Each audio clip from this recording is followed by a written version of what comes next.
Gracias por estar aquí. Bienvenidas y bienvenidos todos a este Jueves Libre. Este es un proyecto creado por Fundación País con el patrocinio de Interbanco, que tiene como objetivo ampliar nuestra visión de cómo el arte y la educación contribuyen a la transformación de la vida de las personas. Por lo cual disponemos de una agenda que incluye una serie de conferencias magistrales, charlas, entrevistas y conversatorios, en donde platicaremos con figuras relevantes del arte guatemalteco e iniciamos una amena noche cada semana. Gracias por acompañarnos. Iniciamos.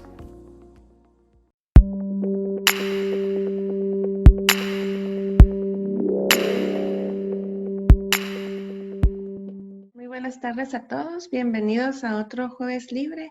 Agradecemos mucho su presencia en este espacio creado por Fundación País para hablar de diversos temas de arte, educación y donde podemos intercambiar ideas. Este jueves, Adrián Lorenzana, que es el responsable del programa de artes escénicas de Fundación País, nos trae un tema muy interesante sobre la conservación de arte, y para esto tengo una invitada que creo que es el top del top de las expertas en este tema, para que nos cuente bien de qué trata la conservación del arte. Antes de dar la palabra a Adrián, les voy a pedir por favor que si podemos apagar nuestros micrófonos para no interrumpir la charla, y al final de la conversación tenemos un espacio de preguntas para que podamos platicar todos. Así que nuevamente bienvenidos y le dejo la palabra a Adrián. Muchas gracias, Carla. Bienvenidos todos y muy agradecidos con la participación de Lucía, que nos hizo un tiempecito dentro de su ocupada agenda, que vaya, que se mantiene ocupada. Nos da chance de poder platicar un poquito sobre este tema que para nosotros pues nos resulta tan importante, y pues conocer un poquito más de cerca este trabajo que realiza sobre el cuidado y la conservación de la obra de arte. Y a Carla Pérez, que va a estar con nosotros en este programa de hoy. Y pues contarles que Lucía es técnica restauradora con estudios en la Universidad de San Carlos y también con talleres de especialización. Durante más de 35 años ha realizado intervenciones en pintura sobre lienzo, madera, escultura y obras en papel. En el año 2000 fundó el taller Ortega, que es el que trabaja actualmente y que realiza una importante labor en el trabajo de conservación del patrimonio. Para mí, el punto de partida es que el ser humano ha tenido la costumbre de reflejar su mundo y pensamientos a arte, desde antes incluso que a través de la palabra. Y esta tradición imperecedera hace que existan manifestaciones artísticas que tienen cientos o miles de años y que poseen un valor artístico, estético, antropológico e histórico que no tiene comparación, ¿verdad? Son obras, son piezas que les ponen un precio para un seguro, pero en realidad son obras que es invaluable, ¿verdad? Porque son cosas que son parte de la historia, ¿verdad? Y que no se pueden recuperar una vez se pierden, ¿verdad? Ahí pues que la conservación y la restauración se dedican a fomentar la permanencia de aquellas manifestaciones culturales y artísticas, parte del patrimonio histórico de la humanidad. La bienvenida a Lucía. Lucía, bienvenida, gracias por estar con nosotros. También quiero señalar que algo sucedía en la Casa de los Pérez, porque ahí como que se respiraba mucho arte y mucho esa conciencia del cuidado de la obra, porque su hermano también es un importante personaje de la restauración de bienes inmuebles. Bienvenida, Lucía. Muchas gracias, Adrián. Yo quería también hacer una concatenación de ideas aquí con Adrián respecto a que el arte, como él decía, es tan antiguo como la humanidad, y la restauración se fue dando de manera muy primitiva, tal vez a la par de estas manifestaciones culturales, y así fue durante muchísimos años. Se utilizaron materiales que tenían a la mano, todos materiales muy naturales, y de los cuales se tiene una idea muy segura de cómo era, cómo funcionaban hasta el día de hoy. De aquí el salto de taller allá lo que se llama ahora laboratorio, porque ahora ya no se les llama talleres, sino laboratorio de restauración, se dio más o menos a mediados del siglo pasado, y mucho de ese movimiento se gestó a raíz de las dos guerras mundiales, porque esto se dio más que todo en Europa, donde pues ustedes saben que ahí arranca tantas cosas, pero ahí a raíz de la Primera Guerra Mundial, para ser más segura la cosa, pueden guardar muchas de las obras de arte en lugares seguros para que no fueran dañados por bombardeos y estas cosas que sucedieron durante la guerra, pero lamentablemente en estos lugares no tenían las condiciones para mantener bien las obras. Y se da el caso que cuando pasa la guerra y empiezan a tener que sacar todo este patrimonio de estas bodegas, mucho de este patrimonio venía muy dañado. Así que el primer director, que es del IPROM, que es este instituto que se crea años después, él es el que lo contratan para ayudar a recuperar este material, y de ahí nacen iniciativas ya para hacer un instituto que tuviera una influencia ya no solo dentro del país donde se gesta, que fue Suiza, si no estoy mal, sino ya a nivel mundial. Y de ahí entonces ya se dan los lineamientos, los criterios, las regulaciones, la investigación, la difusión, la preparación de personal para poder hacer esto. Y ya de ahí, ya a partir de 1960, que es la primera Asamblea General, ya arranca lo que es esto del ICROM, y es lo que da todos los lineamientos para lo que es el trabajo nuestro. Y ahí pues ya habían laboratorios muy bien montados, y por lo general están en los museos, porque esto se da museo, laboratorio, y se da al mismo tiempo, hasta llegar ahorita, que es lo más fantástico que he visto yo ahorita, que es el Museo del Cairo, el nuevo Museo del Cairo, que yo creo que tanto vale la pena lo que uno va a ver en el museo como en los laboratorios. Es una cosa impresionante. O sea, estoy hablando de una evolución en cuestión de que unos menos de 100 años, ya esto era una cosa impresionante. Gracias, Lucía. Y bueno, vamos a continuar con la presentación, si es que esto me permite. Ahí vamos. Y bueno, tenemos algunos ejemplos de restauración que pues Lucía nos podrá ir contando. Sí, esta es, la verdad que con la cuestión de la cerámica, que es lo primero que se quiso poner, realmente fue por aventada, porque no puedo decir otra cosa. Fue unas piezas que me pasó una clienta, y que la verdad que nos pusimos a restaurar. El resultado fue muy bueno, se aprendió mucho también, y la verdad que fue una experiencia muy bonita. Fue la primera vez y el resultado pues fue bastante aceptable, muy bueno, la verdad. Ahí pueden ver ustedes ya la pieza ya al 100% restaurada. Ya que estamos viendo esta pieza, me estaba acordando de los japoneses que hacen esto, pero le ponen hoja de oro para unirlo, ¿verdad? Que esa es como una característica de ellos de hacer esto, ¿verdad? Sí, aquí la asesoría la recibimos del Museo Popol Vuh, que tuvieron la gentileza de ayudarnos con esto, y la verdad que fue muy bonita, como experiencia muy buena. Esta pieza ya es ya totalmente más reciente, tal vez no la pondría tanto como colonial, pero ya más reciente, y es para que se den una idea de todo tipo de problemas que nos viene aquí. Aquí este era el niño que habían puesto esta cabeza, pero de forma muy inadecuada. Tuvimos que volverla a levantar, volverla a fijar. Ahí se miran más o menos las partes que se tocaron, y ahí hasta la pieza completa. a la Virgen no se le, por acuerdo con los propietarios, no se le hizo ya todo el trabajo de color, sino solo la parte dorada del manto, y se le trabajó también con esgrafiado, o sea, se le hizo con puntos ahí en los detalles decorativos, y la pieza se recuperó muy bien.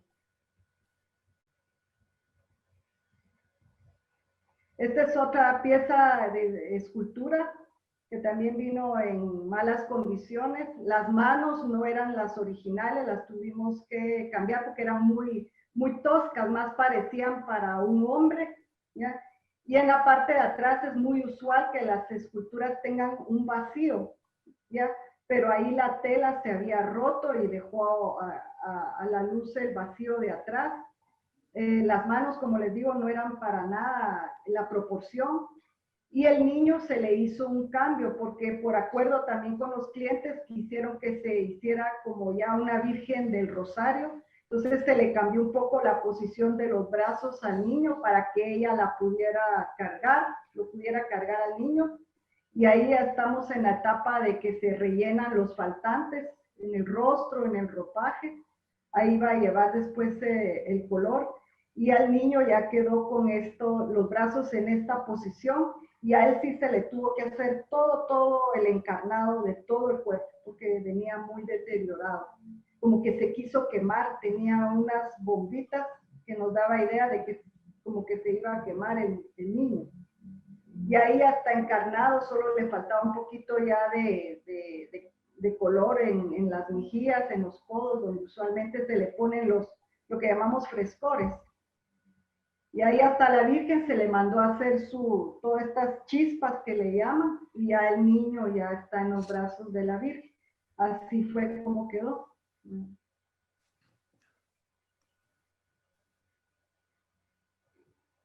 Bueno, platicando con Lucía, hablábamos de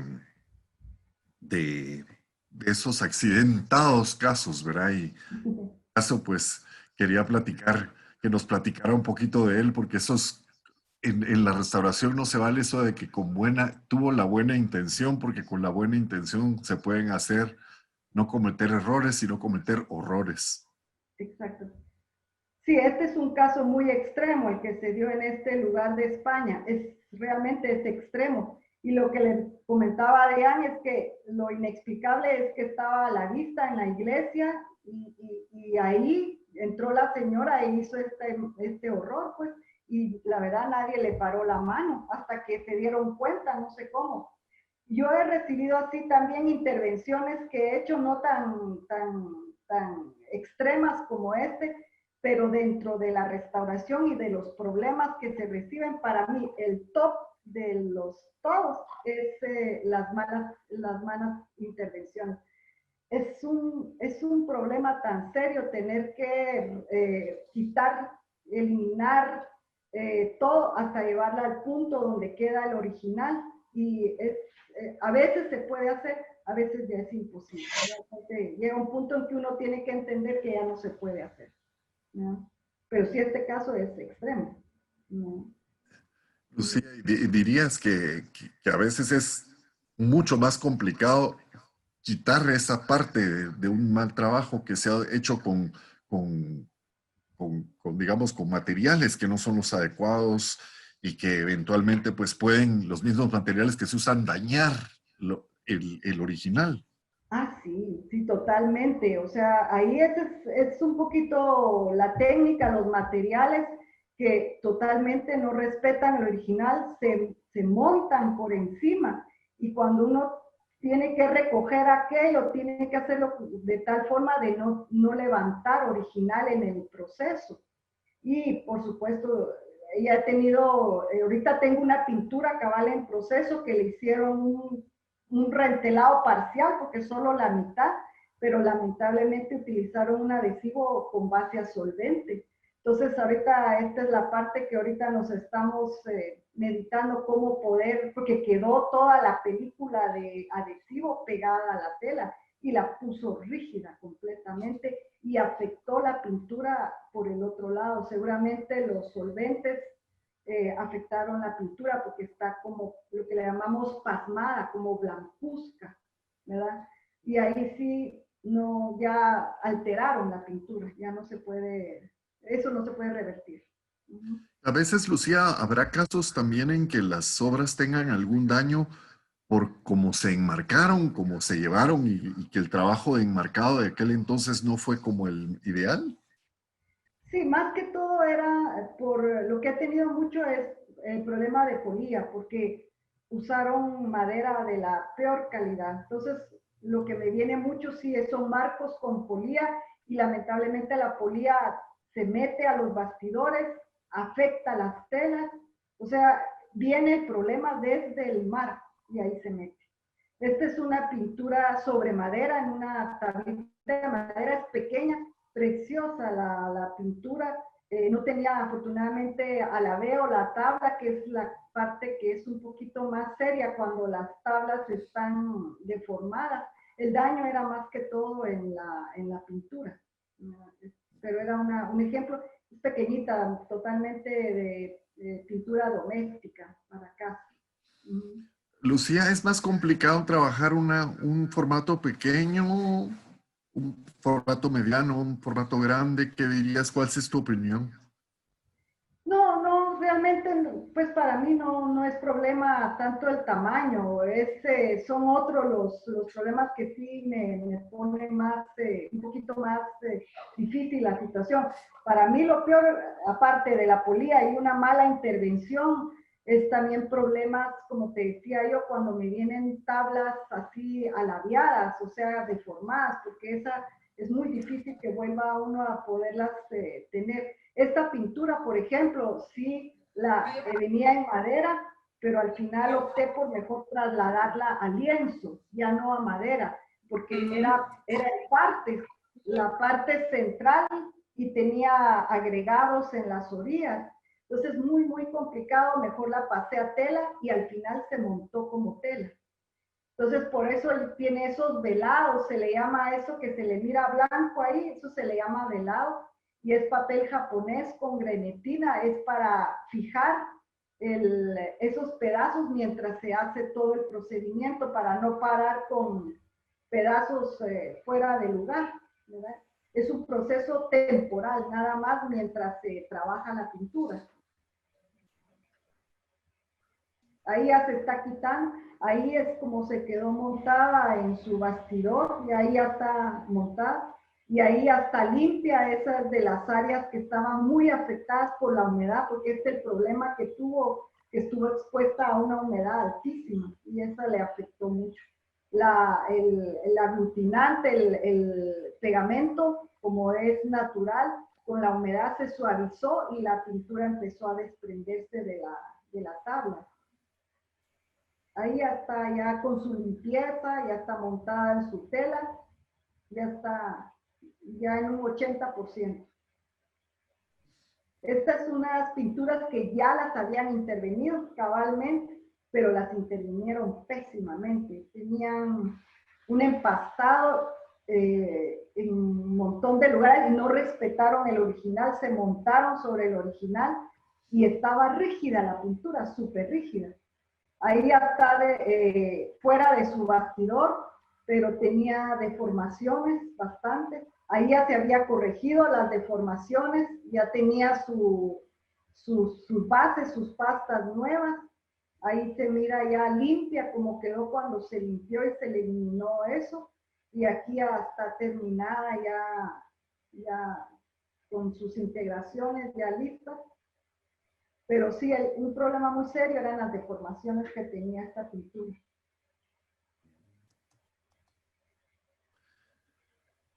Bueno, también pues me gustaría que nos contaras un poquito sobre esas señales de alarma que nos empiezan a dar cualquier pintura, ¿verdad? Y cuándo es el momento oportuno de...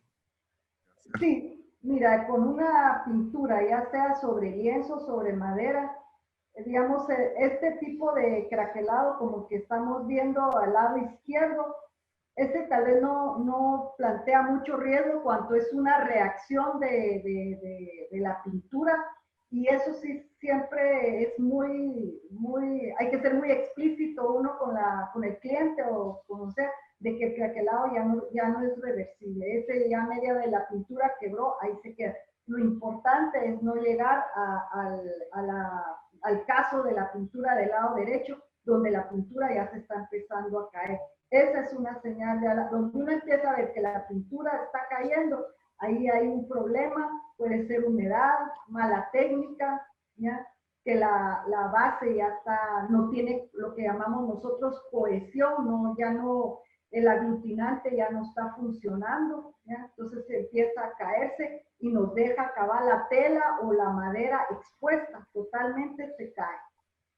Y eso sí es muy serio porque ya no hay modo de cómo volver a pegar ahí la pintura. O sea, hay que intervenir ahí a fijarla. Hay forma de hacerlo, ya sea con inyección o con pincel, se introduce el adhesivo y a veces hay que planchar con temperatura moderada para lograr que pegue nuevamente la capa pictórica al soporte. Y este es el problema, este es uno de los problemas más serios que hay. Bueno, también pues yo quisiera señalar que la restauración se puede considerar, como decías tú, una labor científica, el caso de que se les diga laboratorios, porque pues se manejan solventes, químicos y materiales específicos para utilizarla. Exactamente. Sí, un laboratorio ya bien montado debe de tener, o sea, un stock de cosas que son, digamos, de las que son obligatorias, por decir ahí, otras tal vez opcionales, pero definitivamente sí hay elementos, como tú decías, solventes, adhesivos, ciertos papeles. Por ejemplo, aquí les tenía esta muestra que acabo de mandar a traer.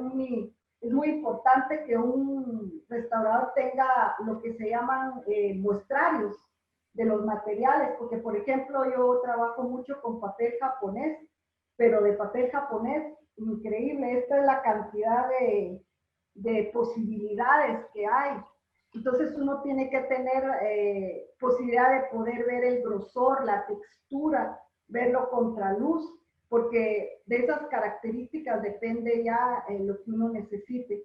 Y lamentablemente muchos materiales hay que mandarlos a traer fuera del país, no hay posibilidad de conseguirlos aquí adentro del país. Igual también ciertas herramientas, aparatos que también debo de tener, y por supuesto uno se mete a ver en los laboratorios de otros lugares y hay unos aparatos increíbles, pero que ni siquiera hay museos que tienen la capacidad para poderse hacer de este equipo. Es muy sofisticado ahorita.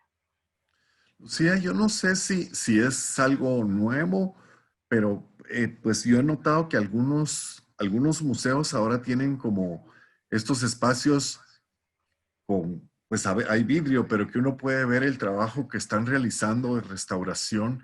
¿Eso es tendencia o...? No, yo siento que no, y para mí es una excelente idea, porque realmente solo cuando la gente mira que están en acción, ¿ya? Y pueden darse cuenta de todo lo que conlleva un trabajo de este tipo. Yo por eso les mencionaba este documental que pasaron en CNN de este museo del Cairo que les digo. O sea, es tanto el material de tan diverso tipo, madera, hay textiles, hay cuero, bueno, hasta las mismas momias, porque realmente para mí hasta las momias son obras de arte, porque llegaron a refinar de tal forma la técnica para embalsamar que todavía creo que los científicos todavía no toman toda la idea de cómo se hacía este embalsamamiento. Es una cosa increíble.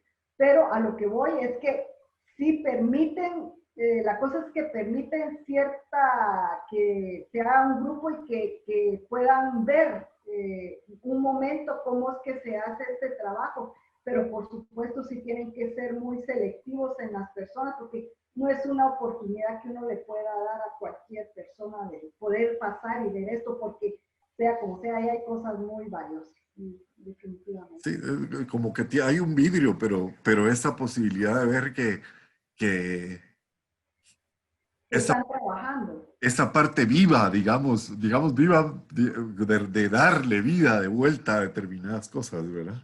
Ah, sí, no, para uno yo siento que no hay nada más apasionante, por lo menos para mí, de ir a ver cómo se trabaja estos, y los, como digo, los diferentes materiales, porque hay especialistas en todo tipo de material. Y ahorita con esto que te decía, ahorita hay un equipo ahí de japoneses que están trabajando textiles y de verdad se queda uno impactado de la forma en que trabaja esta gente los textiles. Es increíble. Decía que nos contaras un poquito sobre pues, algunos, porque no nos puedes hablar de todos, pero algunos de los procesos de restauración. ¿De restauración? Pues Sí. de las cosas que tienes que hacer, ¿verdad? Como el reentelado, por ejemplo, ¿verdad? Mira, lo primero es que uno sí tiene que ser muy acucioso a la hora de evaluar la obra.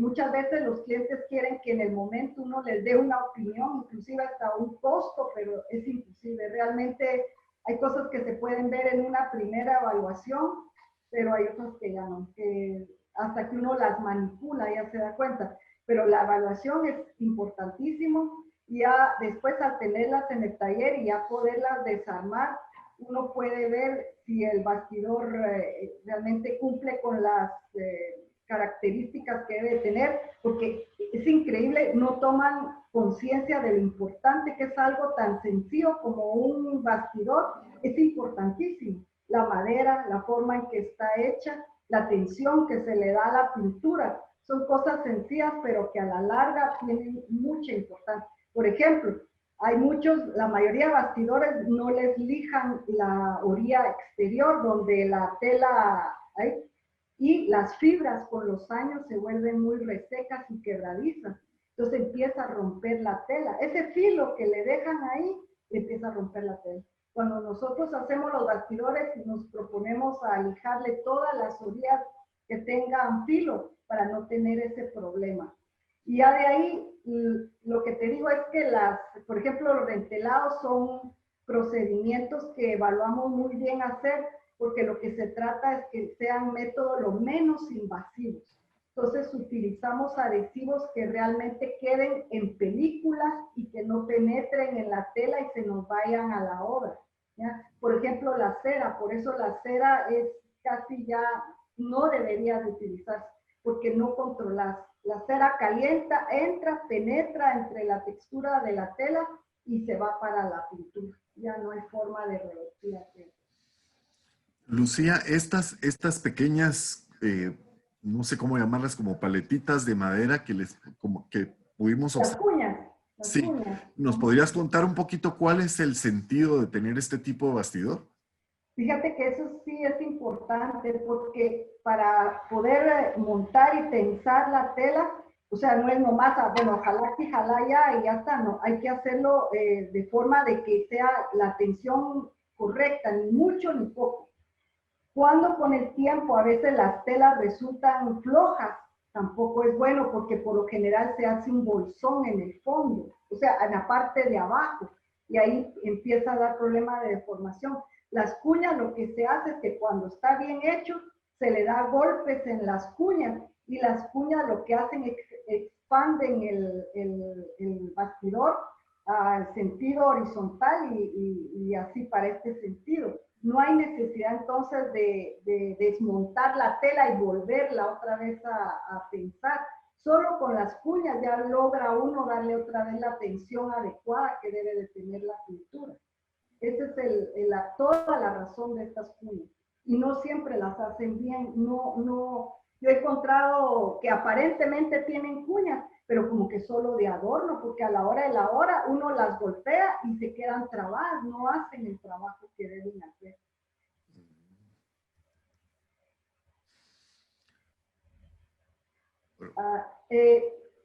En lo que es restauración, digamos, hay dos aspectos, la conservación y la restauración. Y es muy importante hacer la diferenciación. En conservación, lo que se hace es parar el daño que está teniendo la obra. Con la restauración ya entramos a hacer procesos para devolverle a la obra las partes que se perdieron, lo que se alteraron. Y, o sea, ya vamos viendo la parte óptica, la parte estética. Y en este caso estos se llaman resales y la función de esta es nivelar la pintura, y en este caso que sí tiene una textura muy definida, lo que nosotros hacemos es reproducir esa textura, porque a la hora que la luz pega en la obra, ya es muy notorio cuando se ha dejado lisa esos resales, la luz refleja de tal forma que los hace muy evidentes las intervenciones. Es por eso que es más importante que el color que viene después es lograr reproducir muy bien la textura original para lograr que se pierda lo mejor posible dentro del original.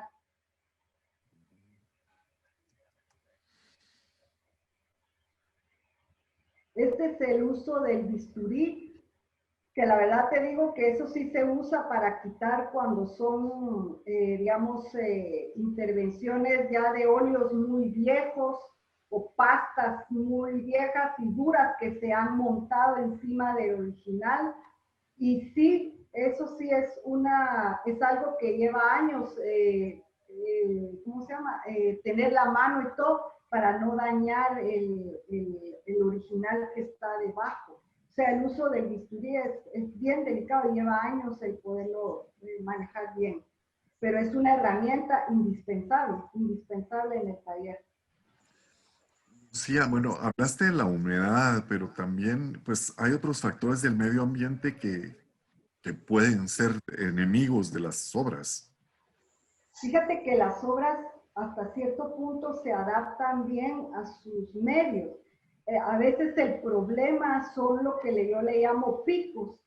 O sea que si la obra se ve sujeta a ciclos de humedad muy alta y después a sequedad también pronunciada, esos picos son los más dañinos para la obra, ¿ya? Porque eso implica que absorben humedad del ambiente y después cuando seca tienen que sacar esa humedad al ambiente. Y en ese juego de que saca y entra humedad y la saca y todo, ahí digamos, se debilitan los materiales, ¿ya? Por lo general, como te decía yo, los aglutinantes, las pastas, ¿ya? Las tablas se deforman.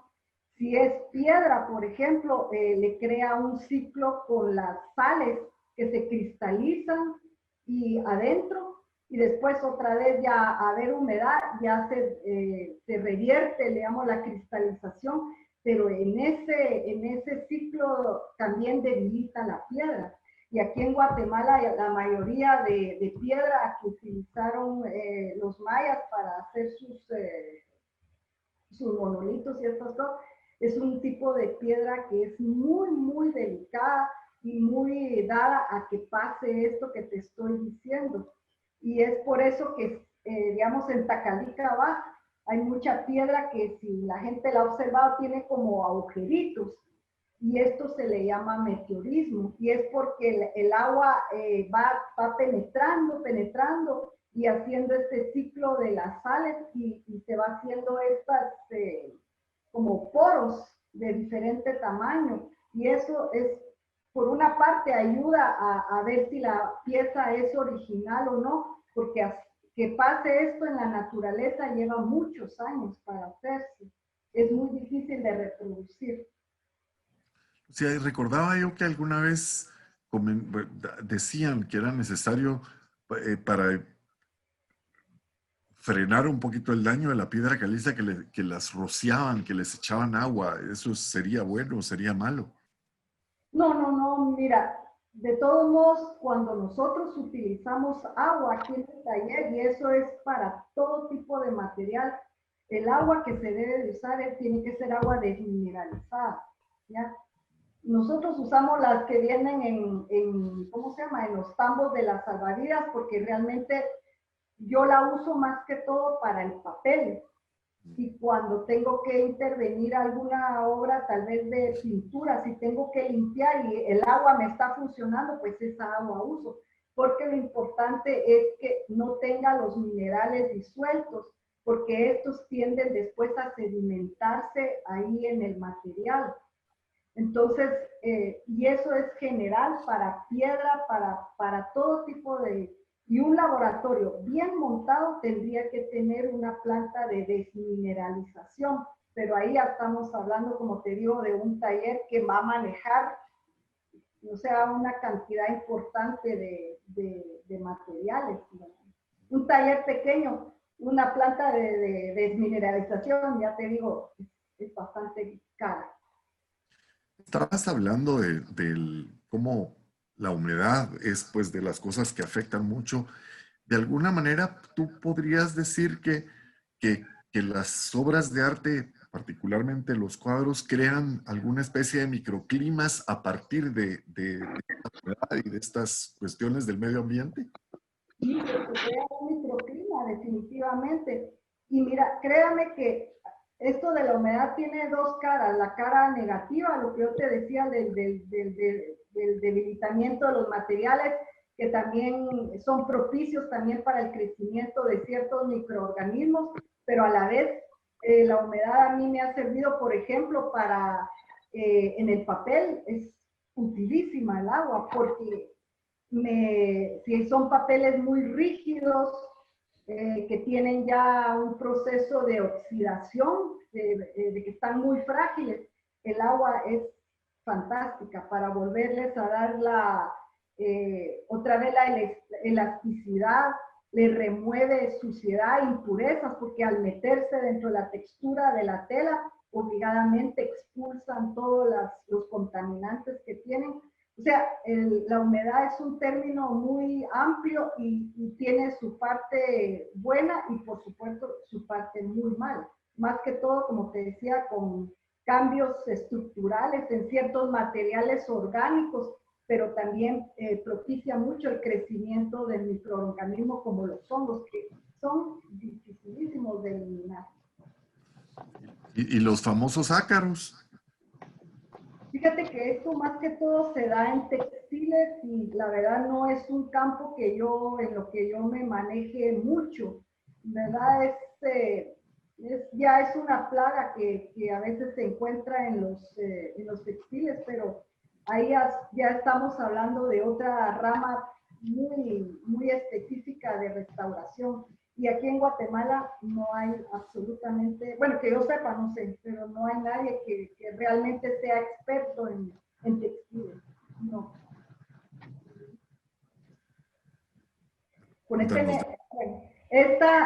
pieza, la queja que me dio el dueño es que estos agujeros habían sido provocados por los ratones. No sé si así fue o no. Aparentemente sí, porque las orillas tenían cierto patrón de comido. Aquí ya está la pintura con sus rezanes y es un ejemplo, por ejemplo, de integración. Aquí ya está donde se había perdido, aquí se hizo la integración, ¿verdad? Este era otro que ya está también, pero era muy neutro, digamos. Esta es otra área que también era pérdida completa y aquí ya está con su integración. Es muy importante en la integración que se tenga, como te decía, el hábito de dejar muy bien hecha la base y que la pincelada a la hora de hacer integración sea visible de cerca, pero imperceptible de lejos. Así es como deben ser hechas las integraciones para que se sepa qué áreas fueron intervenidas.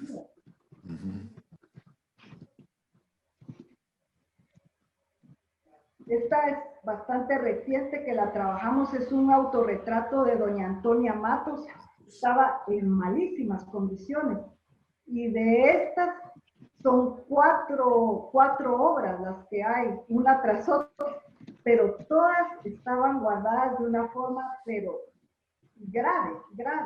Ahorita estoy en un antepasado de ella, trabajando un retrato más pequeño, pero sí, la tela finísima la tuvimos que rentelar y la tuvimos que rentelar con un material que es una tela que es muy fina, pero a la vez muy fuerte, porque en el reverso de la pintura hay una inscripción, el nombre de ella y la fecha de ejecución de la pintura, y es una información que hay que guardar, pues tiene que quedar ahí.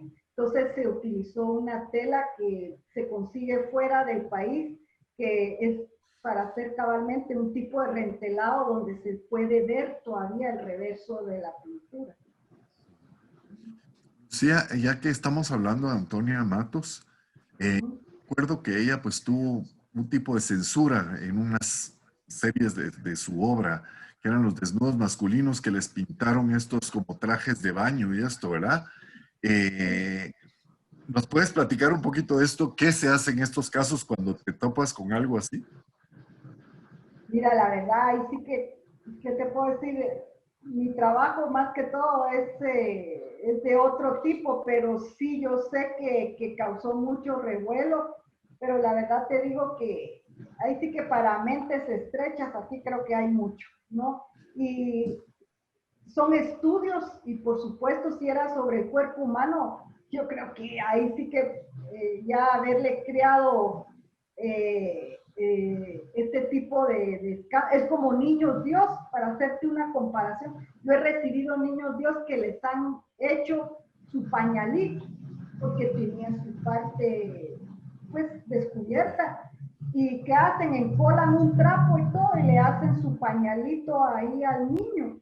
Y retirarlo lamentablemente es imposible, ¿no? Y se han paseado realmente, y todo por tapar esta parte. O sea, son cosas que a mí siempre me han dado entre risa y un poquito de tristeza también ver el...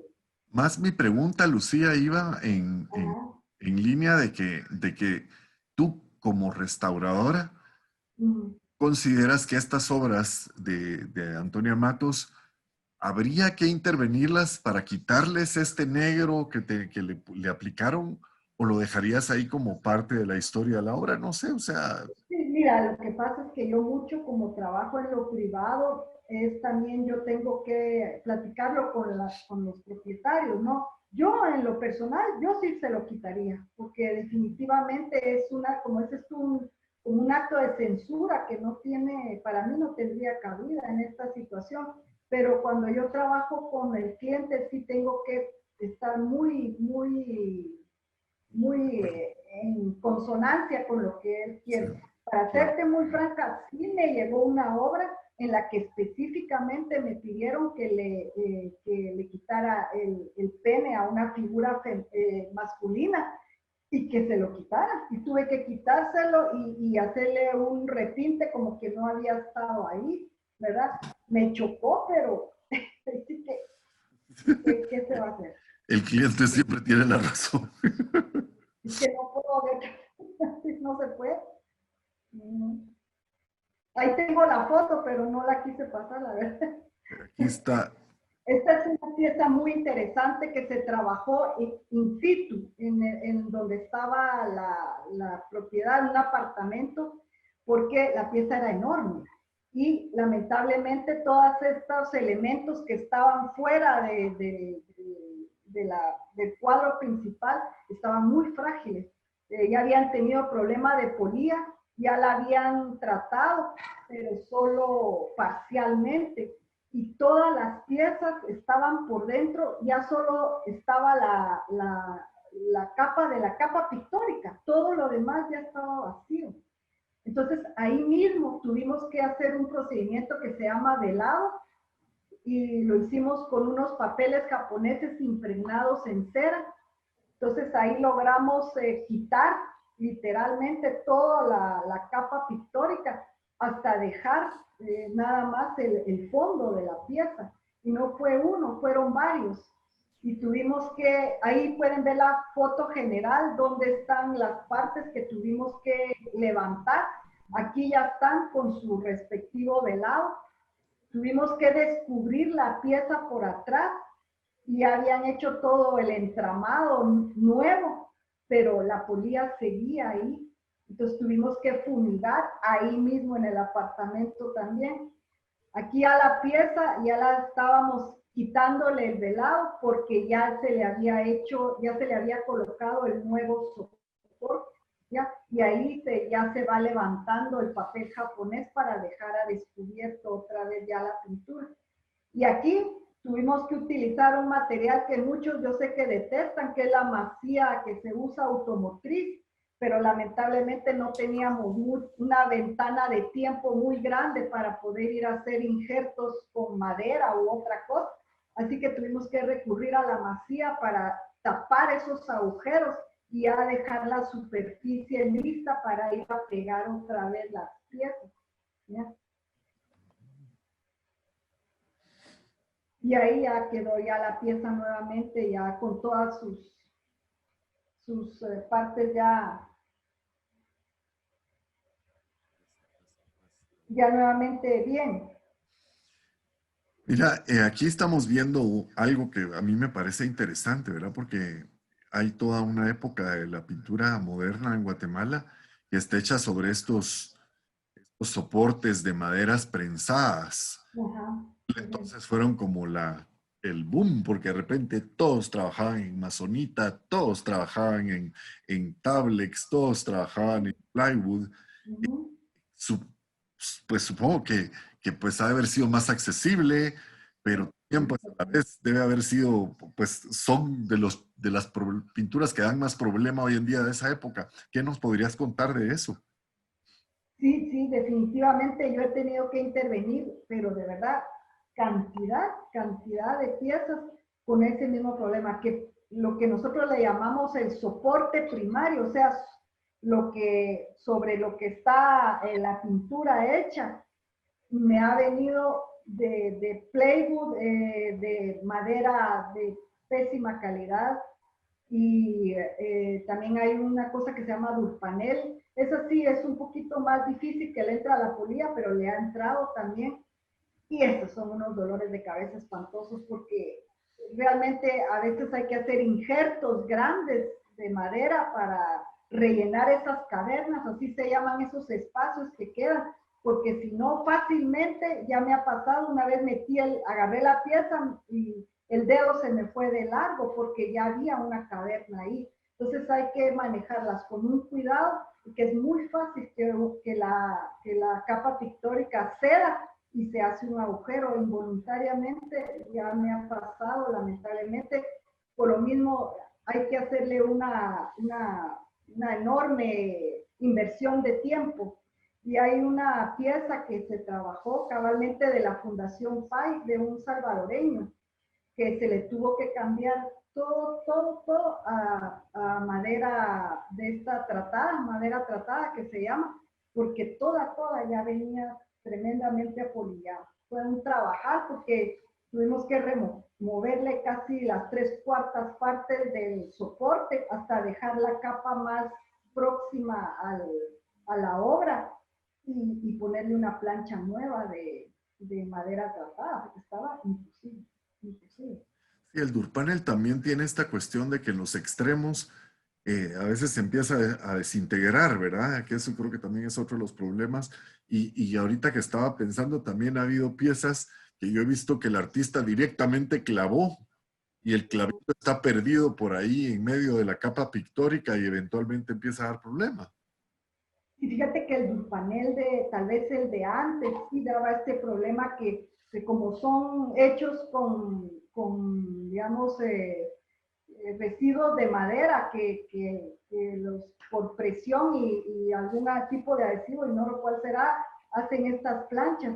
Pero el de antes sí era mucho más dado a que empezaba a hacer eso, de que ya se iban soltando partículas ahí, porque de plano el adhesivo ya no funcionaba bien. Las planchas de ahora sí ya son mucho más fuertes, ya se nota que la compresión ha de haber sido enorme y son mucho más sólidas, pero sí antes el material de antes sí era mucho más dado a que empezaba este proceso de deshacerse. Más recientemente, pues surgió el MDF que, pues, que se usa mucho ahora. El MDF, ¿consideras que sea mejor o igual que estos soportes? No, fíjate que con todas estas planchas que son hechas de residuo de madera o de cartón o lo que sea, no mucho me convencen. Inclusive yo ahorita, a veces para algún tipo de soporte, he estado utilizando, han creado planchas de PVC y fíjate que a mí me han resultado muy bien porque no es un material que se deteriore muy fácilmente. eh, y me ha funcionado ahorita para ciertos procesos, no para todo, pero para ciertos procesos sí me ha funcionado. Se llaman planchas de PVC. Vamos a ver el siguiente. Esta pieza que a mí me pareció muy interesante, pero quisiera que nos contaras porque esto es también un momento importante. El maestro Recinos y su encuentro con el mosaico. Sí, esta pieza que van a ver ahorita estaba en una casa de playa, se les cayó, no sé por qué motivo, y recogieron buena parte de los pedazos, pero no todos. Ya al empezar a recomponer la pieza, porque sacamos como un molde, pero ya bidimensional, no tridimensional, al empezar a armar nos dimos cuenta que no venían todas las piezas. Entonces tuvimos que partir de buscar esos azulejos en el mercado, cosa que yo sabía que nos iba a costar muchísimo, o crear nuestros propios azulejos, y eso fue lo que paramos haciendo al fin, viendo de qué colores y texturas íbamos a necesitar, y los creamos.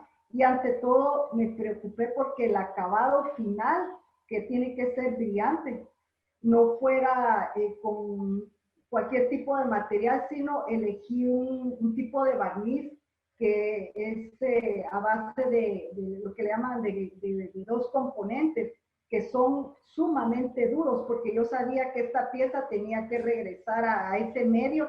Ustedes saben que es un ambiente salino y la sal es pero muy agresiva para atacar todo tipo de material. Entonces me preocupé por crear ese azulejo y echarle ese tipo de acabado que me garantizara que con el tiempo no iba a empezar a pelarse o a salir algún tipo de burbuja o qué sé yo, sino que quedara liso tal cual.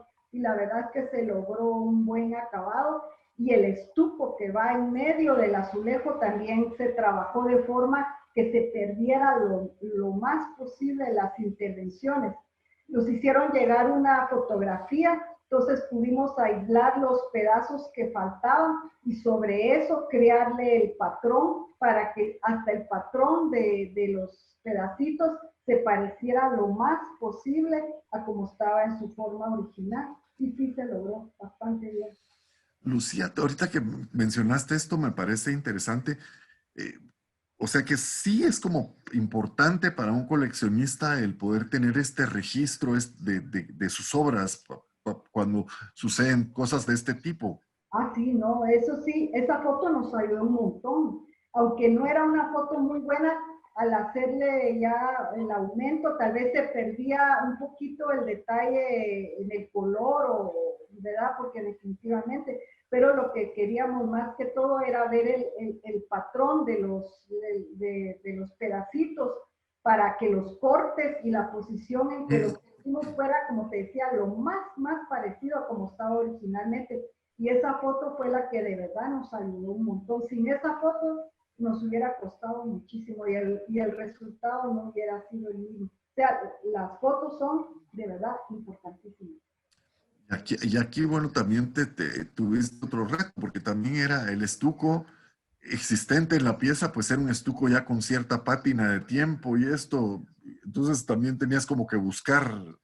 No, y le dieron un color para trabajarlo, no era blanco, no era un estuco blanco, sí tenía cierto color, me imagino que el maestro lo hizo así y así lo aplicó, ¿verdad? Y todo esto estaba montado, todo, digamos, el soporte de todo ese azulejo, la figura la hicieron en fibra de vidrio, estaba en fibra de vidrio. Ah, Y afortunadamente aguantó el golpe. O sea, la fibra de vidrio, buenísima, porque el golpe debió haber sido bastante fuerte al caerse.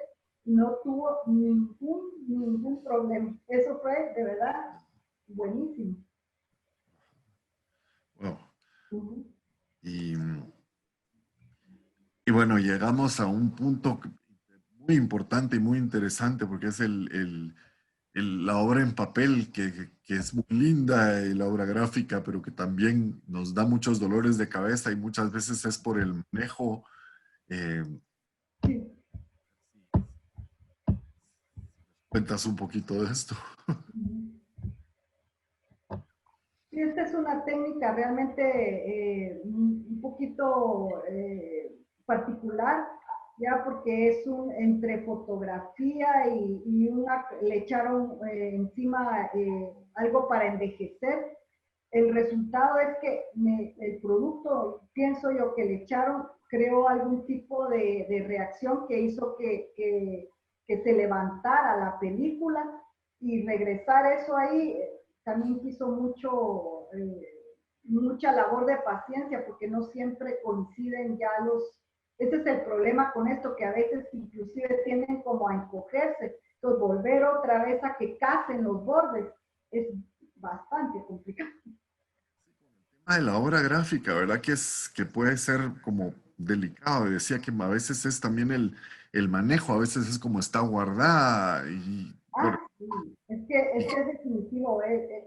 Se le debería dar tanta importancia al área de exposición como al área donde se van a depositar las obras, que deberían de ser con un requerimiento muy estricto para que las obras no sufran más daño al estar guardadas, que era lo que yo mencionaba que sucedió durante la guerra. O sea, guardaron las obras y la pérdida no fue muy grande, pero adentro de donde las tuvieron, sufrieron muchos daños.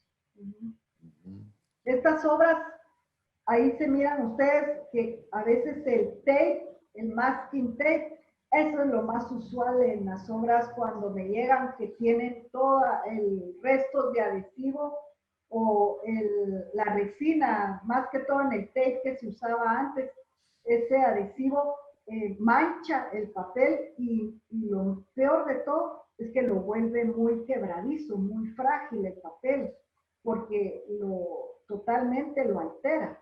¿Ya? Pero tremendamente dañino el tape que se usaba antes. Ahí se mira más o menos la huella. Ahí tienen ustedes otra obra de que ahí se mira cabal hasta los fragmentos de tape que usaron para pegar. Y esa mancha sí es muy difícil de quitar. Casi siempre ahí queda, lamentablemente ya no se puede eliminar. sí, ¿verdad? Que esto probablemente sea que trataron en su momento de protegerlo. Sí, pero eso me sucede mucho en los libros también. Me traen libros que les han pegado en las páginas con este tipo de material. Es dolor de cabeza. Otro tipo de... Ajá. Sí, las manchas de humedad, que dependiendo la técnica esas sí se pueden eliminar, pero dependiendo la técnica. No todas las técnicas pueden someterse, porque todas estas tendrían que sumergirse en agua, ¿ya? Para poder trabajar ese problema. Y, por ejemplo, el carboncillo, la acuarela, un poquito el wash, los crayones pastel. De eso sí, la verdad, prefiero ser muy clara y no intervenir, porque para uno con otro problema. Ya. Pues esta, pues, Esta es una mesa de luz que sirve mucho para trabajar papel. A veces se ven marcas de agua, sellos, tal vez algún tipo de escritura que no es visible a simple vista. O sea, es muy útil trabajar papel con estas mesas con luz abajo. que la pieza que vamos a ver a continuación es realmente impresionante el trabajo que hiciste y me parecería, de verdad, yo estaba sorprendido porque es increíble lo que hiciste. Vamos a verla. Sí, así es como me la presentaron. Estuvo enrollada mucho tiempo y ya estaba rota totalmente de punta a punta, horizontal. y la verdad era muy valiosa porque fue de una graduación de un antepasado de la persona. Tenía pegada una foto de Justo Rufino Barrios, pero abajo de la foto estaba el grabado original de Justo Rufino Barrios, ¿verdad? Por alguna razón, no sé por qué pegaron la foto. Esta es una forma en que nosotros tratamos el material. Primero se aspersa y después ya se mete dentro de una piletía que se hace de agua. Todo es hecho con agua desmineralizada, todo el proceso. Y siempre se hacen pruebas en las tintas, básicamente para no tener problemas de lo que le llamamos nosotros corrimientos, ¿ya? Si no, eso sí ya es imposible. Media vez entra el agua y si empieza a reaccionar alguna tinta, algún color, ya no hay forma de revertir ese daño. El daño ya es irreversible. Por eso se hacen pruebas con agua en toda la gama de colores o de tinta, en todas. No se puede dar nada por sentado. Pero de verdad, a mí me impresionó mucho porque el resultado es impresionante. Eso que aquí hasta inclusive se ve el relieve, ¿verdad? Sí, se consiguió un muy buen resultado con esta obra. Ya se entregó inclusive ya enmarcada y todo ya para que quedara, porque si todas las obras en papel tienen que quedar con vidrio, eso es muy importante. O sea, ahí no es sí o no, tienen que quedar con vidrio porque eso los protege mucho. Lucía, bueno, ahorita que mencionas eso, y bueno, el enmarcado de obra en papel, a veces el papel queda como a ras de la pieza y a veces le dejan como de aire en medio. ¿Tú qué consideras que sea mejor o es indistinto? No, es que lo ideal no es que la pieza de papel no se debe de pegar completamente. Solo hay que hacer lo que se llama una bisagra, que es solo pegar la parte de arriba y que quede libre la obra, porque la obra, digamos, el papel es celulosa y sigue, o sea, así tenga el tiempo que tiene, sigue todavía haciendo esto que te decía, que absorbe humedad del ambiente, en tiempo seco la saca, o sea, tiene ese juego de sacar y meter humedad. Si eso se limita, la obra tiende a tener deformaciones, ¿ya? Si se deja fijada y todo, con el tiempo, y peor si es gruesa, tiende a dar deformaciones, ¿ya? No se queda fija. Así que habría que pegarla, pero pegarla de un todo, cosa que yo no aconsejo, porque si en un momento dado, por alguna razón, se quiere liberar, es un problema. Al haberla pegado ya es un problema de despegarla después, ¿no? Entonces tiene que quedar libre.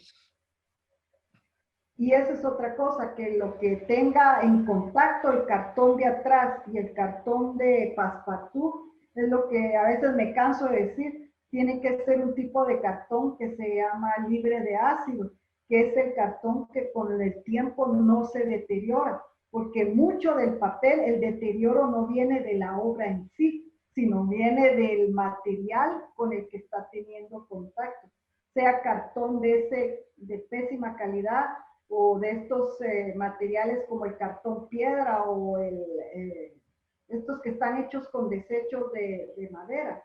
Son muy, muy deteriorantes para las obras en papel. Bueno, pues yo aquí tengo esto: al proteger y rescatar la obra de arte responsablemente, se logra transmitir a generaciones futuras su significado histórico, artístico y social.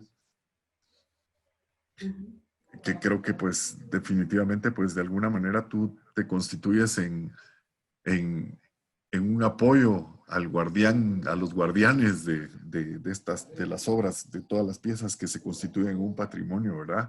Muy lamentablemente, fíjate, Adrián, que esto debería ser una concienciación de todos, porque donde se ha dado mucho problema a veces es a raíz, por ejemplo, de problemas con hermandades, cuando son patrimonios de iglesias, de cofradías y todo, pero yo siento que fallamos mucho en hacer primero lo que le llaman la famosa socialización.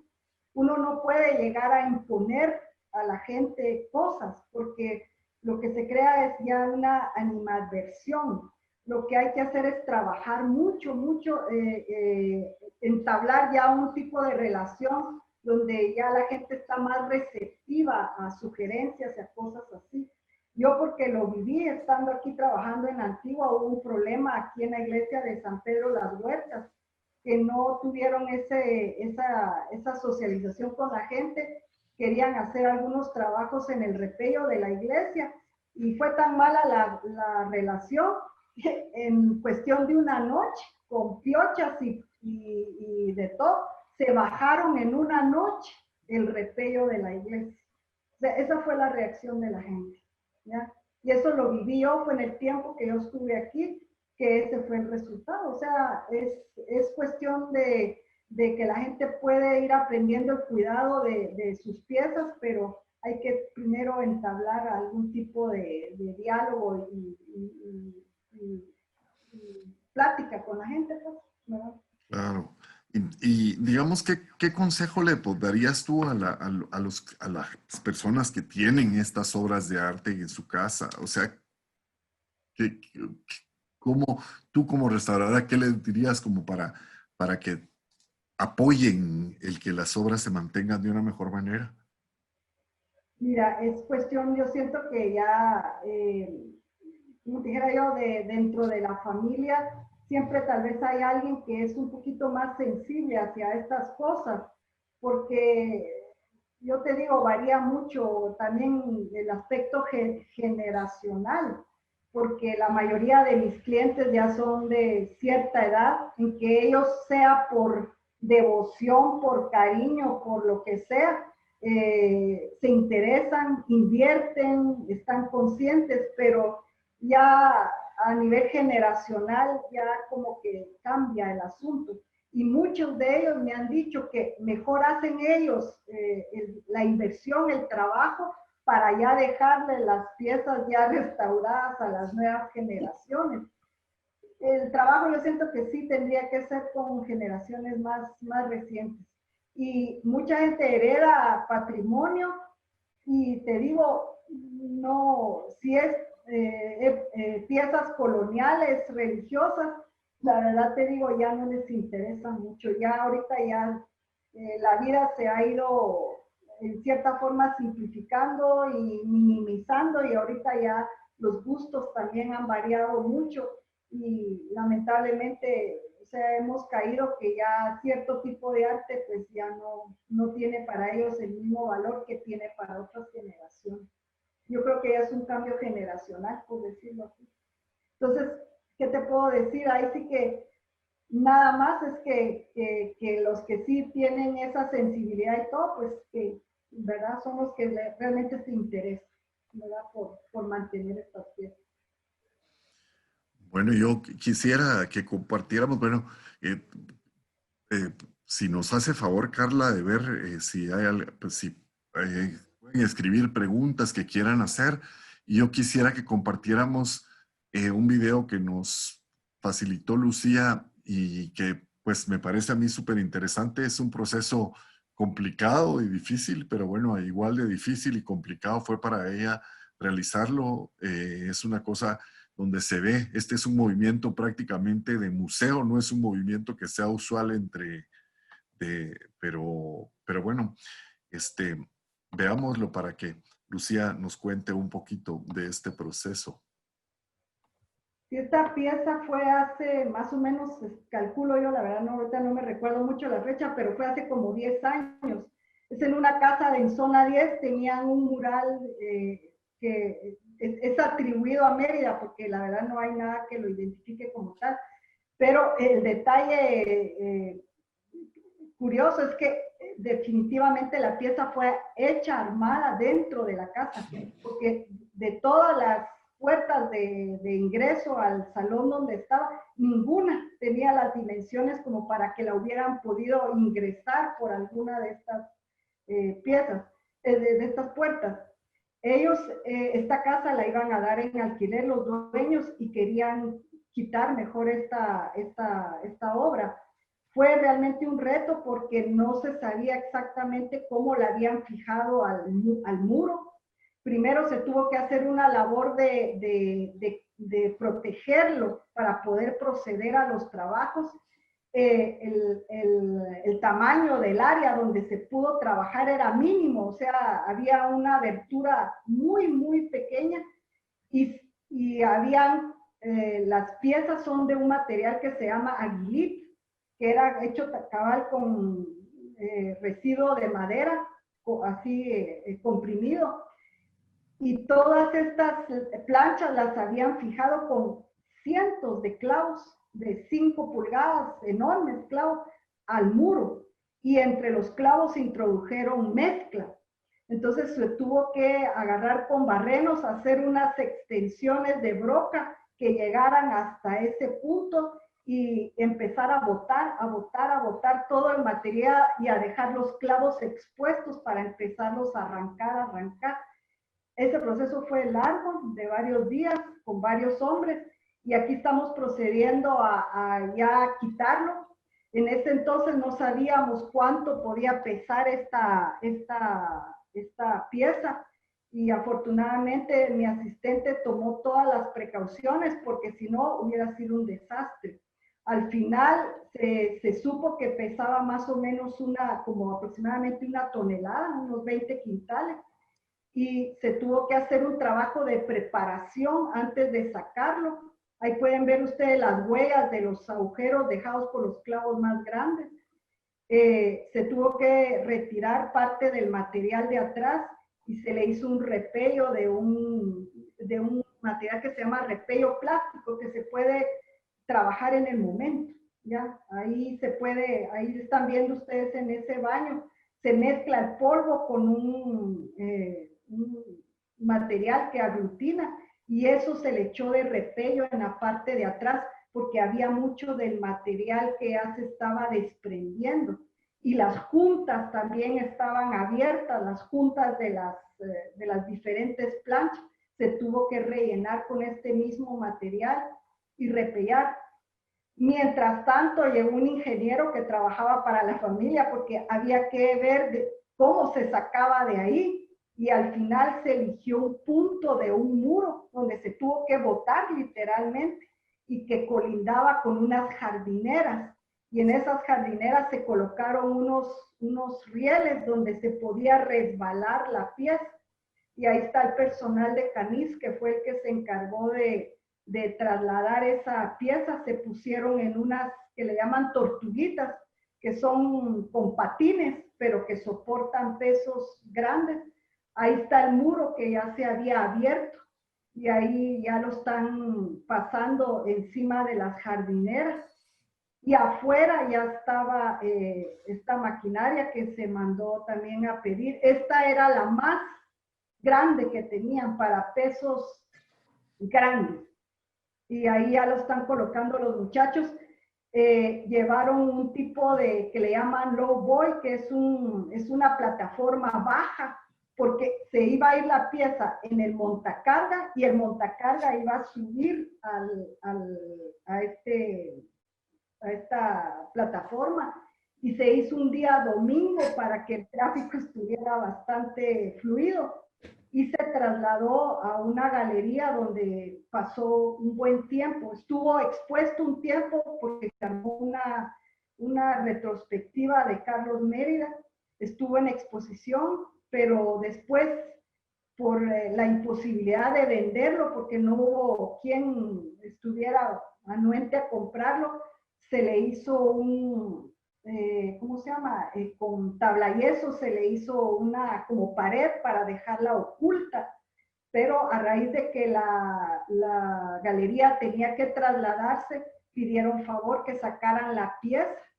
y esa pieza la donó la familia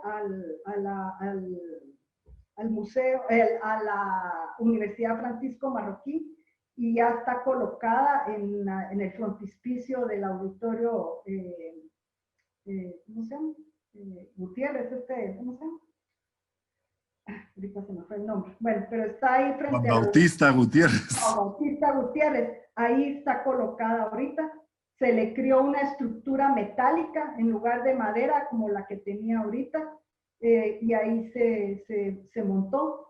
Lo único es que en el traslado cuando la sacaron de la galería para el museo, realmente no pude involucrarme yo en el traslado. Fue otra persona y la verdad que no tuvo el cuidado, mandó a su gente a quitar la madera y a trasladarla al marco nuevo, y en ese proceso sí se lastimó bastante la pieza. Lamentablemente, ahí tuvieron que hacerla. Ahorita, según yo sabía, que estaban haciendo la restauración, ¿verdad? Esta es la pieza ya ahí. Fue una experiencia también muy interesante, que planteó muchas cosas que se fueron dando durante la hechura del trabajo, pero eso es lo bueno de trabajar en equipo, cuando hay un equipo que trabaja unido y bien, de verdad los resultados son muy buenos. Pues muchas gracias, Lucía. De verdad que ha sido muy interesante hacer este recorrido contigo, viendo todos estos trabajos que has realizado y escuchar pues un poquito de tu experiencia, que pues es muy amplia, pero que nos hayas dado este tiempo. Y pues yo pregunto si alguien quiere hacer una pregunta, pues con mucho gusto, ahí está el espacio para ustedes, muy amables. Adrián, por el momento solo hay 2 comentarios en el chat donde felicitan a Lucía por la charla maravillosa que nos ha dado. La doctora Silvia Herrera dice: nada como escuchar a una experta de la mano de un hábil entrevistador. Y Elizabeth Dari, muchas gracias, impresionante información. Patricia Bravo, Lucía. Pero pues si quieren preguntar, enciendan su micrófono, por favor. Sí, es una buena oportunidad. Yo la verdad es que cuando quería entrar a la universidad, quería estudiar precisamente restauración, pero me dio miedo porque todo lo boto. Dije, voy a restaurar lo que yo mismo boté. Entonces, mejor no, pero ahora que la escuché atrás me dieron ganas. Hay unas preguntas aquí ya. Dice, la última pieza es de mosaico. ¿Qué gran trabajo realiza?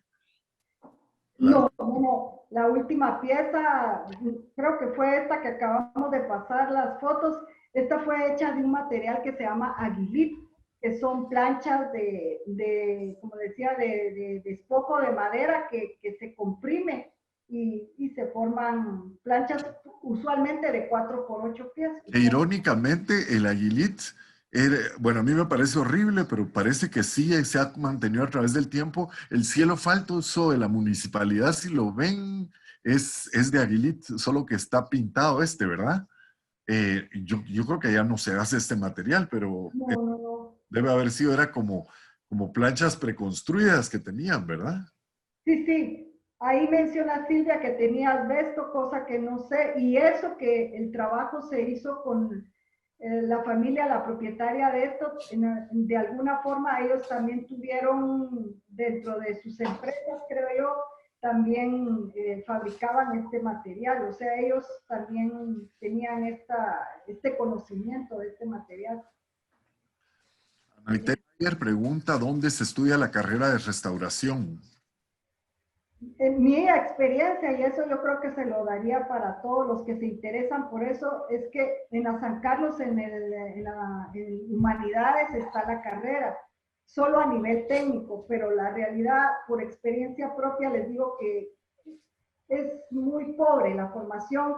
Hay mucha historia del arte, que legislación, que eso, pero aquí lo fundamental son los laboratorios de química, de biología, de física, porque realmente hay que conocer los materiales, los comportamientos de los materiales, qué materiales podemos usar y cuáles no. Entonces, no hay catedráticos que tengan ese conocimiento, realmente es mejor salir afuera uno. Lo que a mí me ayudó mucho en lo personal fue que tuve la oportunidad de estudiar y trabajar al mismo tiempo, porque yo sí me metí a trabajar en un taller particular y tuve la gran suerte que yo trabajé aquí en Antigua 3 años y durante ese tiempo una señora que por otros motivos el esposo trabajaba para una ONG, estuvo residiendo aquí, era restauradora y se involucró con el grupo y la verdad que con ella aprendimos un montón. Su especialidad era el papel y la escultura en madera y fue muy, muy generosa con su conocimiento. Fueron 3 años muy ricos para mí. Es como haber tenido una beca afuera, solo que aquí en Antigua, ¿verdad? Ella se llamaba Victoria Zacarello, ¿verdad? Y estoy siempre muy agradecida con ella por todo lo que nos enseñó. Creo que es como todo, ¿verdad? Se estudia, pero lo importante es la experiencia que se va haciendo. Pregunta, ¿qué fue lo que... Sí necesita mucho estudio, pero también mucha práctica. Si no, es como trabajar solo con una mano. No se puede. Tiene que haber práctica y teoría. Dice Alma Ugaldes, ¿qué fue lo que estudiaste específicamente? Pues tú estudiaste en la San Carlos y después pues ya hiciste toda esta serie de talleres que creo que habría que darles un gran listado, ¿verdad? Sí, es que realmente fue, en los talleres es donde uno se hace, es que ahí forzosamente uno tiene que, y otra cosa, y disculpe que se lo diga, pero uno tiene que ser algo aventada, porque con esto de la cerámica que les dije, yo nunca, cerámica, la verdad nunca, pero dije, bueno, es una buena experiencia y les digo, aprendí montones. Con esta experiencia de este movimiento, de este mural, otra cosa que aprendí montones también. O sea, uno tiene que, el mismo trabajo le va exigiendo a uno y lo va metiendo a veces a campos que uno no piensa uno, pero igual, ahí se va. Sí, yo sí quisiera que nos compartieras en el chat tu dirección de correo electrónico por si cualquiera te quiere contactar porque nadie, tal vez de repente ahorita ya con un ojito ven que hay una pieza que necesita que se le dé un diagnóstico y que se le trabaje algo, ¿verdad? Entonces, bueno, dice SM510, felicitaciones a todos. Mónica Sánchez, excelente. ¿Dónde puede estudiarse restauración? ¿Cuál recomienda usted? Ya lo contestaste. Alma Ugaldes, ¿cómo fue que iniciaste? ¿Cómo comenzó? O sea, diría, ¿cómo empezó tu interés por la restauración?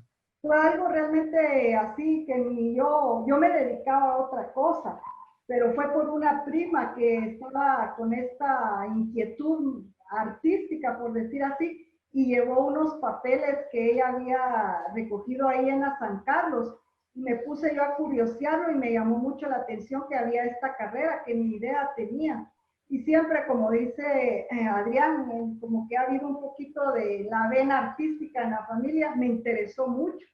Y tuve mucha suerte, creo que nada, todo en la vida pasa con un poquito también como de suerte, porque cuando fui a la universidad como a investigar más, fui a encontrarme con la hija de unos amigos de mi papá que se había ido cabal a Italia a estudiar, había regresado y había montado su propio taller y muy generosamente me ofreció que si no me interesaba irme a trabajar con ellos, sin ninguna experiencia, por supuesto, inmediatamente acepté un reto y ahí estuve trabajando aproximadamente como 1 año y medio. Bueno, te decía Mónica Sánchez, ¿cuál lugar recomendarías tú para estudiar restauración? Pues aquí sería la universidad nada más. Sí, pero fuera, digamos, lo más cercano, México tiene muy buena escuela de restauración. Ellos de verdad son, o sea, pioneros aquí y en los Estados Unidos, no digamos, o sea, ahí hay lugares... depende también, ¿verdad? La rama que le interese. Pero para empezar, el Instituto Getty en Los Ángeles es una cosa extraordinaria. Dan becas también ahí. O sea, mi consejo, si tienen la disponibilidad económica, el apoyo de la familia y todo, lo mejor realmente es ir a estudiar afuera. O sea, si quieren estudiar aquí, está bien, pero tienen que hacer mucho trabajo propio ustedes de investigación porque es muy pobre lo que se recibe. Estaba recordando ahorita que mencionaste México, que algunas veces han venido especialistas mexicanos a trabajar proyectos específicos y han dado algún taller. Recuerdo precisamente algo sobre las piezas de esmalte de Mérida en el Banco de Guatemala. Ajá. Sí. Exactamente. Sí, sí, los mexicanos son excelentes. En Colombia también hay muy buena escuela. O sea, hay otras posibilidades muy buenas, pero totalmente fuera del país. Aquí lo único que agradezco que recibí mucho fue historias del arte. Eso sí recibí por todos lados, pero de ahí muy pobre realmente. Sí, Silvia hablaba del aguilit que tenía asbesto, que pues tiene tiempo que todo lo que tenía asbesto lo han descontinuado porque desprendía algún tipo de cuestiones tóxicas, ¿verdad? Eso recordaba yo que, de, y que Sí, pues, la verdad no, ahorita que recordando no reparo en dónde podría haber estado, pero sí realmente como tuvimos que trabajar un poquito contra el tiempo, no pudimos como profundizar mucho en el estudio del material porque había que desocupar la casa rápido. Entonces eso nos forzó a trabajar inclusive en horas fuera de lo que yo ya había calculado de tiempo, tuve que invertirle más tiempo de lo que yo había planeado. dice, ¿cuál es el problema más frecuente de conservación y restauración? Pregunta Naite Bayer. ¿Cuáles son los problemas? Ajá, más frecuente, el problema más frecuente de conservación y restauración. Pues lo que les decía yo, la polía es un problema muy recurrente aquí. El hongo, cuando la humedad es muy alta también. También la caída de la pintura, las deformaciones de los lienzos y de las tablas, si es que es en tabla está hecha. En el caso de las esculturas, a veces se agrietan porque las piezas con que hicieron la escultura reaccionan con el tiempo y se abren en donde están las uniones. También caída de pintura, casos gravísimos de polía en las esculturas también. Cada material tiene su, digamos, ya su problema ya que puede tener por el tipo de material que es. ¿Ya? El papel, por ejemplo, el pescadito de plata es una plaga muy común que se alimenta del papel, el hongo, ¿ya? O sea, eso es básicamente por el tipo de material. Dice Eugenia Rojas, felicitaciones por la actividad valiosa e interesante información. Nuestra admiración por el trabajo y aporte de Lucía al arte y la restauración. Saludos de Carol y Jenny. Muchas gracias. Pregunta, este es José Manuel Mayorga, ¿puedes compartir algo del proceso de restauración y conservación de obras de Margarita Zurdia? Sí, de esa tuvimos ahorita que hubo una retrospectiva de ellas. Tuve varias piezas de ella aquí. Realmente, de verdad, fue una experiencia muy interesante, más que todo con las esculturas, porque realmente la señora, bueno, su mundo era único, te puedo decir, nunca había visto yo unas esculturas así. Y me contaban la familia que las tallas, creo que la mayoría de tallas fueron hechas aquí en la Antigua. Y el problema no fue tanto las tallas o algo así, sino más fue cabalmente por problemas de depósito donde estaban guardadas. A una le cayó algún líquido encima que le manchó, tuvimos que hacer un trabajo de integración ahí, pero sí fue una experiencia muy buena y trabajaba mucho con material orgánico, con fibra, ya como de enequén. Tuve que ir al mercado a conseguir porque había que reponer en algunas. Y todo el concepto realmente interesantísimo. Te digo, es una persona tan original y ante todo la obra que me gustó mucho más en pintura, tal vez no fueron tanto estos geométricos, sino su pintura más personal, más de ella, ¿verdad? Por ejemplo, el plano de su casa de la Antigua. Es una cosa tan muy original, la verdad, muy original. Dice Mónica Sánchez, gracias por tu respuesta, justo lo que deseaba saber. Amelia dice, excelente charla, felicitaciones y muchas gracias. Anaite Bayer pregunta, ¿qué características se deben observar al guardar obras de arte, pintura en casas o bodegas? Es que ahí sí, o sea, todo tiene que ver con, como te decía, con el tipo de material que se va a meter en esa obra. Si es un tipo ecléctico de material, ponerle mucho más énfasis al que puede tener problema de humedad, ¿ya? Y otra cosa, que la humedad sea de mejor, entre más o menos un 60% de humedad relativa, para que tampoco sea tan seco, pero tampoco tan húmedo, porque también la sequedad muy seco también plantea problemas. Tiene que haber un justo medio, ¿ya? Y otra cosa es la luz, que no le caiga luz directa en ningún momento a una obra, porque la luz tiene un efecto acumulativo de colorar. Tal vez no es muy perceptible, pero ya con el transcurso del tiempo, ahí en el punto donde pega el sol, va a ir decolorando el color.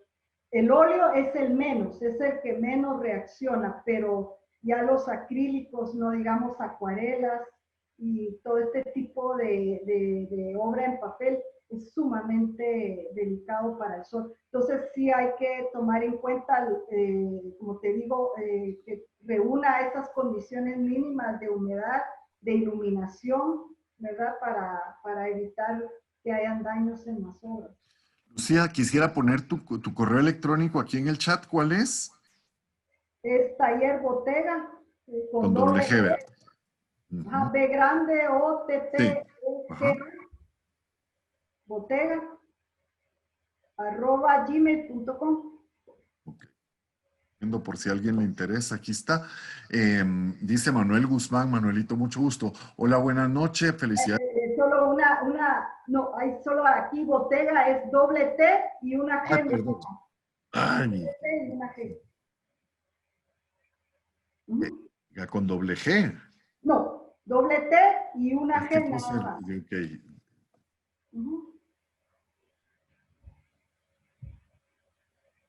Así, ahí estamos bien. Dice Manuel Guzmán, felicidades a Lucía, éxito siempre. Tuve la oportunidad de conocerla en el Museo Ixchel. Manuel, que ahí nos ha echado la mano siempre también cuando nos ha tocado trabajar. Anaite Bayer, ¿sabes del taller de restauración que elabora en la biblioteca de la Universidad Francisco Marroquín? Y dice, excelente, Lucía, linda actividad.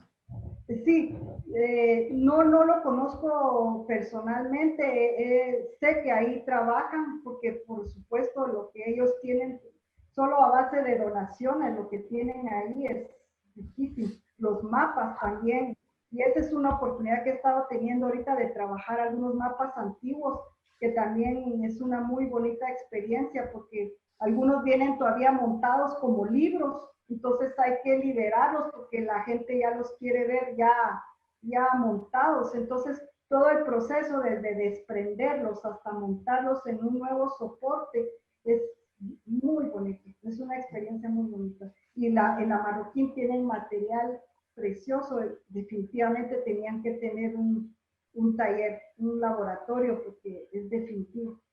O sea, y el Popol Vuh también tiene muy buen laboratorio para cerámica en la parte de abajo y sí trabajan muy bien todo lo que es cerámica prehispánica. Dice Silvia Herrera y tiene toda la razón, dice muy bien con promover y dar a conocer el correo de Lucía, pero hay que hacer cola, eso es cierto, porque Lucía tiene muchísimo trabajo, entonces, pero sí, si existe algún caso extremo, pues yo sí les aconsejo que si, fíjense bien en su colección, revisen, yo les hago ver que cada uno que tiene una obra de arte en su casa realmente se constituye en un guardián de un patrimonio, ¿verdad? Y que pues ver también de mantenerlo bien y en determinado momento, pues si uno no puede hacerse responsable de darle cuidado, pues dárselo a quien sí lo puede hacer porque realmente es parte de la historia. Muy bien, eso yo inclusive hasta me apoyo cuando he llegado a las casas con las personas del servicio, porque a veces, por ejemplo, con los problemas de polía, las primeras que dan la voz de alerta son las empleadas, porque ellas cuando barren y todo dicen, mire, se encontró este polvito. Y eso a uno ya inmediatamente le da la idea de que la polía está activa. Entonces, a veces no me refiero ni con la señora, sino con los empleados. Y le digo, mire, ¿dónde ha observado usted? Mire, aquí cae, mire, son así como también a veces hacen las travesuras, porque la polía y a veces las empleadas me dan bastante trabajo, les cuento. Entonces, pero ellas también pueden ser de mucha ayuda, porque a veces son las que primero observan tal vez cambios en las obras o algún detalle que a veces a la dueña de la casa se le va por algo. A mí me ha funcionado muy bien. Bueno, pues muchas gracias. Yo ahorita como anécdota me estaba acordando que en casa de mis tíos había un cuadro de mi abuelo. Estaba ahí y mi abuela dice que no le parecía que estaban muy oscuras las cejas y se puso a limpiarle hasta que se llevó la capa pictórica. No, y algo que también, ya lo último, sean muy acuciosos a la hora, algo, como digo, tan sencillo, pero los colgadores. A mí también me han llegado muchas obras porque o están flojas las armellas donde ponen el alambre o han usado un tipo de alambre que con el tiempo quiebra. Y a veces son hilitos nada más deteniendo ¿cómo se llama? Los cuadros y a veces pesan. Entonces ya me ha tocado que cuando quito un cuadro, les digo solo porque Dios es grande, no se le saca ahí. Incluso a veces cáñamo. Yo he visto algunos que con cáñamo tienen... Cáñamo o cables de luz, bueno, de todo, pero sí, cosa tan sencilla, pero que puede ser determinante para que una obra caiga y se deteriore. Ya me ha pasado, inclusive una vez estando yo en una galería y diciéndole al Señor de que ese cuadro no estaba bien, y en ese momento cayó de una vez el cuadro de ahí. No sé si le traje la mala suerte, pero en ese momento, dándome la vuelta y el cuadro cayendo. Dice Anaite Bayer, felicitaciones a Fundación País por la actividad de los Jueves Libres. Muchísimas gracias, de verdad que qué gusto tenerlos aquí reunidos y platicando con Lucía. Muchas gracias, Lucía, qué gusto de verdad compartir contigo y aprender un poquito de todo este mundo fascinante de la conservación y la restauración de obras de arte y hacernos conscientes de la importancia de cuidarlas y de mantenerlas de la mejor manera posible. Muchas gracias, Javier. Lo que tú quieras decir. Aquí estoy a las órdenes. Muchas gracias a todos y les deseo muy buena noche y que aquí estoy a las órdenes en Antigua, cuando quieran, ya saben que por aquí estamos a la hora. Gracias, muchas gracias. Gracias Carla, gracias Edson por su apoyo de siempre. La verdad es que gracias por acompañarnos, gracias a Lucía, la verdad es que maravilloso, yo aprendí mucho, yo me quedé con el gusanito, de repente aprendo más de algo y ya sé dónde voy a llevar todos los santos que dejó mi abuelita, porque dejó muchos. Así que gracias a todos y sí, el próximo jueves es nuestro último jueves libre, así que los esperamos a todos. Feliz noche a todos, gracias Lucía, fascinante escucharla, Adrián, y feliz noche a todos.